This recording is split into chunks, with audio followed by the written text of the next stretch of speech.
بینندگان ارجمند سلام. برنامه اخباری وزارت کارهای داخلی را توسط تلویزیون تاجیکستان منظورتان می‌نماییم.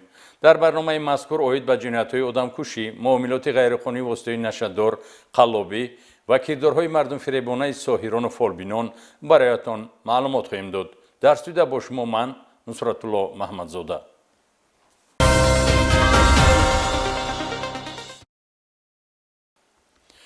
در ناحیه ناصر خسرو ولایت ختلان در زمینه ماجرای اویلوی شوهر همسر خود را به هلاکت رسانیده 4 نفر فرزند نابالغ را از مهر مادری محروم نموده است. گمانبر اول با سنگ به سر همسرش زده او را بیهوش کرده، سپس ناقل نیروی برق را به جسم مرحوم وصل کرده است که این کردار او به مرگ جبریده آورده رسانیده است. شرح بیشتر در گزارش همکارمان پالکونیک میلیڅیا افق قادریان از ریاست وزارت کارهای داخلی ولایت ختلان. اویله بینایی است که برای تمام عمر بنیاد و آراسته می شود. مفهوم اویله فراتر از زندگی یک جای مرد و زن است، اما امروز نه همه بر این اندیشند. زندگی یک جای خود را مستحکم نگاه داشته نمی توانند و دنبال بحث و مناقشه ها اویله ها پاش خورده و در بعضی موردها به فاجعه می انجامد. اثبات این گفته ها کشتار دهشتبار یک همسر مادری 4 فرزند از جانب شوهر در ناحیه ناصر خسرو می باشد. کارمندان میلیڅیای ناحیه هنگام گذراندن چاره‌بینی های اپراتیوی جستجویی مرد 46 ساله ساکن دهه مراد تیپه ناحیه مذکور را با گمان آدمکشی دستگیر نمودند. این نفر کولیف چاری عمرویچ سال تولدش 1979 می باشد. نام برده سنه 20 اوگوست سال روان در خانه استقامتیش با همسرش روزی و اولدانه براتونه سال تولدش 1984 از سبب مناقشه عائلوی به میان آمده جنگ و جنجال کرده با بیرحمی مخصوص هنگام خواب بودن همسرش با سنگ 2 مرتبه به پشت سرش میزند. چون میبیند که همسرش تا حال زنده است و نفس میکشد با مقصد تیزتر از حیات محروم نمودن او به انگشتان کلان هر دوی دستان همسرش ناقل برقی را پیچانیده آن را به قوه برق خانه استقامتیش پیوست می نماید که در نتیجه آخران از تاثیر قوه برق به هلاکت می رسد. نصف روزی به خانه آمدم. زنم با من جنجال را برداشت. در غضب شدم و از بیرون سنگ گرفته آمده به سرش زدم. دیدم جان میکند. سیم را به انگشتانش بسته به قوه برق پیوست نمودم. 5 دقیقه بعدش جان داد. غضب و عصبانیتم را اداره کردن نتوانسته این جنایت را صادر کردم. نسبت گمانبر با ماده 104 قسم 1 کودکس جنایتی جمهوری تاجیکستان در پروکراتور ناحیه ناصر خسرو پرونده جنایتی آغاز کرده شده تفتیشات ادامه دارد.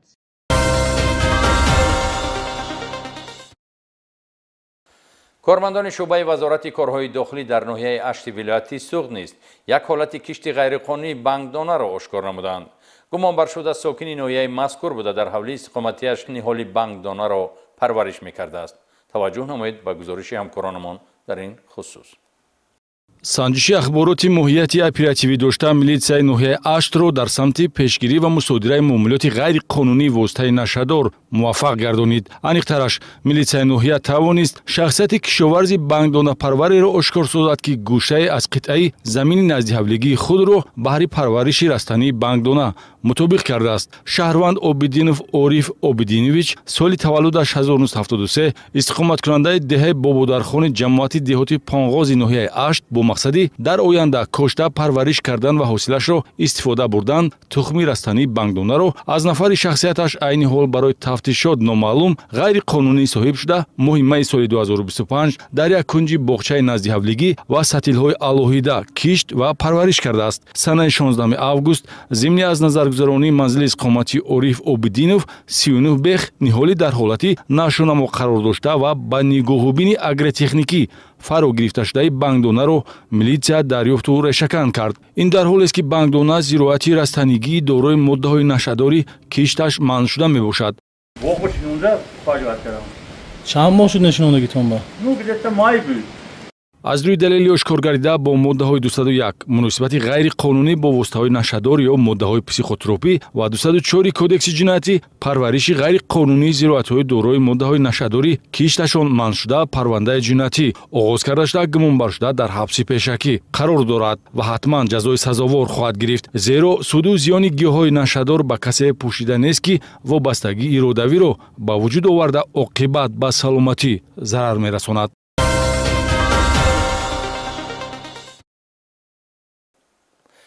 ҳафтаи сипарӣ шуда низ кормандони милитсия 2 нафар занро муайян намуданд ки ба соҳирии фолбинӣ машғул буданд. боздоштгардидагон яке духтари ноболиғи 15-солаашро ба ҳамин пайроҳаи номатлуб ҷалб намуда, дигаре бо миёнаравии духтари 9-солааш ба мизоҷон хизматрасонӣ мекардааст. вобаста ба ин ҳолату ҳамкорамон майёри милитсия эҳсон абдуллозода гузориш таҳия кардааст.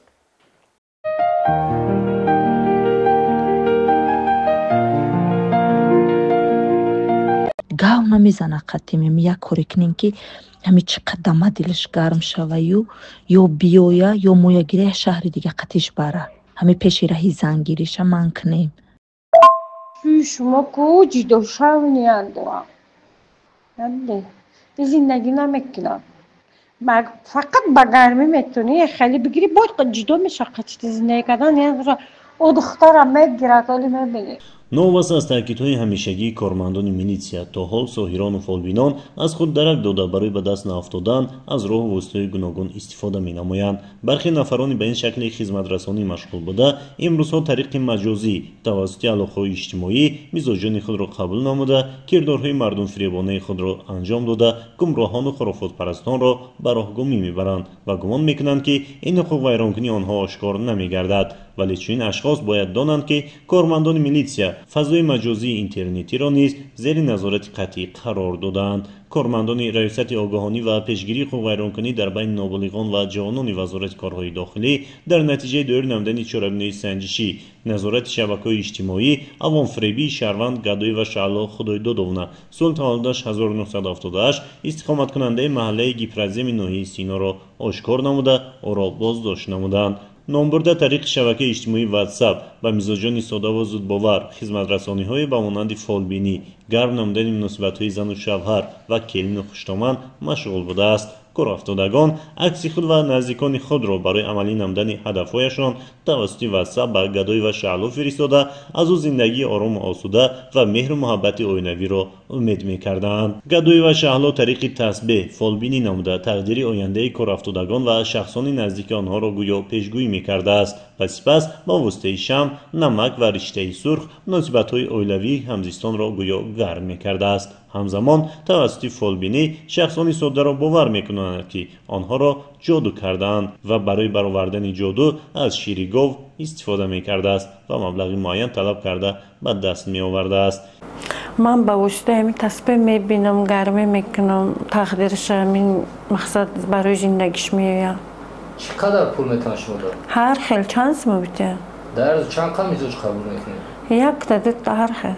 инчунин Гадоӣ ва Шаъло духтари ноболиғи 15-солаашро низ ба пайроҳаи худ бурдааст ки дар навбати худ духтари навраси ӯ низ ба воситаи карта фолбинӣ карда ба чунин амалҳои хурофотӣ даст задааст. вобаста ба ҳолати мазкур нисбати боздоштгардида бо дастрасии моддаи 482 кодекси ҳуқуқвайронкунии маъмурии ҷумҳурии Тоҷикистон протоколи ҳуқуқвайронкунии маъмурӣ тартиб дода шуда барои чораҷӯӣ ба суд ирсол карда шуд.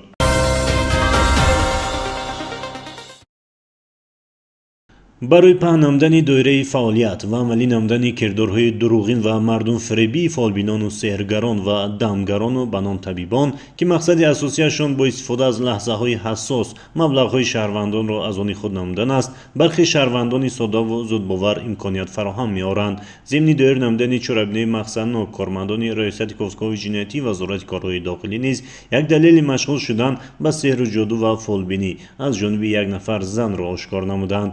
Хоҷиева Фарзона Маҳмадовна соли таваллудаш 1989 сокини маҳаллаи озодии занони ноҳияи Сино барои машғул шудан ба сеҳргарӣ, бахткушоӣ, мушкилкушоӣ ва гарм кардани муносибатҳо боздошт гардид. ном бурда дар манзили истиқоматиаш гумроҳони боваринокашро қабул намуда бо истифода аз ашёҳои гуногун аз қабили ришта, собун, قلف، سوزن، نالی اس و اسپند، بختکشایی، مشکل کشایی و با واسطه عکس با گرم کردن مناسبت‌های زن و مرد مشغول گردیده به این واسطه مبلغ طلب نموده به دست می آورده است. تا صنف 4 مکتب خوندگیم این صابون برای کشایش کردنی که بختش کشوده شود سوزن زده الهام کاتیکول الله میخونی ایشا کش آوای آبازی میکنه آوره ایرا خشتبار آور که مثلا بختش کشوده شود این نکردم راست شگون برای خیلی گرم شدن زن شوهر خلف برای کشویدن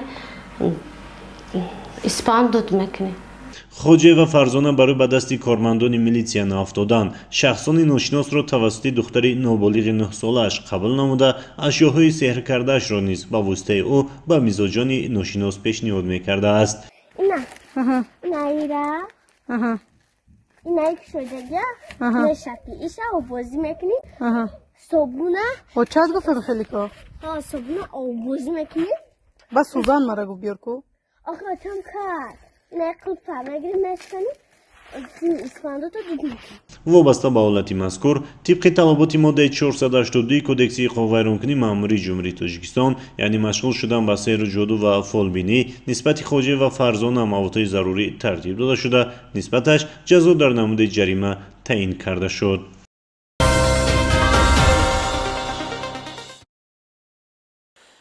کارمندان میلیسیا در شهر دوشنبه نیز یک حالت مشغول شدن به سحر و جادو و فالبینی را آشکار نمودند که بازداشت گردیده توسط علاقه اجتماعی واتساپ کردارهای مردم فریبانه‌اش را انجام می‌داده است. شهر بیشتر در گزارش همکارانمان از ریاست وزارت کارهای داخلی شهر دوشنبه. تو زیرا دختر با بچه با دختر کردگیم رزولتان تماما شدگی نیست. فالبینان و جادوگران نیز با مقصد عملی ساختن هدفهای غرضناک خود از امکانیت‌های شبکه‌های اجتماعی وسیع استفاده برده ایستادند. با مقصد از جوابگری پنهان شدن شکل فالبینی را عوض نموده این عملهای ننگین را طریق واتساپ اجرا می‌کنند. کارمندان شعبه گفتگوی جنایتی ریاست وزارت کارهای داخلی در شهر دوشنبه در نتیجه کارکردهای اپراتیوی شهروند طاهروف ابوبکر ساکن 26 ساله شهر وحدت را دستگیر نمودند که با همین شکل به فالبینی مشغول بود. در نتیجه سنجش معین کرده شد که او خود را شخصی غیبدان و جادوبرار معرفی نموده طریق شبکه اجتماعی واتساپ عملهای گرمی، کشایشی کار، پیشرفت تجارت و نرم نمودن مناسبت میان جوان پسران و جوان دختران مشغول بوده از این حساب منفعت پولی به دست می آورد. اکثر شهروندان از خارج کشور طریق شبکه اجتماعی واتساپ با طاهروف ابوبکر در تماس شده با او عکس‌های معشوقه‌شان را ارسال نموده از او گرم نمودن مناسبت‌هایشان را طلب می‌کردند. بر عوض این طاهروف ابوبکر از شهروندان مبلغ‌های گوناگون پولی به دست می‌آورده است. طول یک سال می‌شود که آدم‌ها رسیا به طریق واتساپ عکس صورت روان می‌کنند با در تاجیکستان هم روی می‌کنند دخترها یا براشون روی میکنن بچه ها عروساشون روی میکنن که گرمی که من طریق واتساپ اینها را گرمی میکنم و مبلغ 200-300 سم اینها من به حق خدمتم من میگذارم. وابسته به حالت مذکور نسبت طاهروف ابوبکر با ماده 482 کودکس حقوق ویرانکنی مأموری جمهوری تاجیکستان پروتکل مأموری ترتیب داده شده با قرار سود به اندازه 80 نشان دهنده برای حسابها برابر به 6000 سومانی تعیین کرده شد. قابل ذکر است من بعد نسبت شهروندانی که از خدمترسانی فالبینان استفاده میبرند با ماده 482 علاوه 1 کودکس حقوق ویرانکنی مأموری جمهوری تاجیکستان به جوابگری مأموری جلب کرده میشوند. با نظرداشت این از شهروندان خواهش کرده می شود که با مقصد پر از بین بردن این عمل ننگین بی‌طرف نباشند و به مقامات میلیسیا مساعدت نمایند. بینندگان عزیز اینجا برنامه اخباری وزارت کارهای داخلی به انجام رسید. شما می توانید иловатан вобаста ба фаъолияти кормандони мақомоти корҳои дохилӣ аз сомонаи расмии вазорати корҳои дохилӣ ва ҳафтаномаи қонун ва ҷомеа истифода намоед. барои ҳамкорӣ ва робитаи ҳамешагӣ бо милитсия метавонед аз рақамҳои 221 21 21 ва 19 19 истифода намоед. милитсия ҳомии пуштибон ва кафили боэътимоди давлату миллат аст. пас биёед дар ҳамкорӣ бар зидди ҳама гуна зуҳуроти номатлуб ҷинояткорӣ муборизаи беамон барем. то барномаҳои дигар тандурусту хонаобод ва хушрӯз бимонед.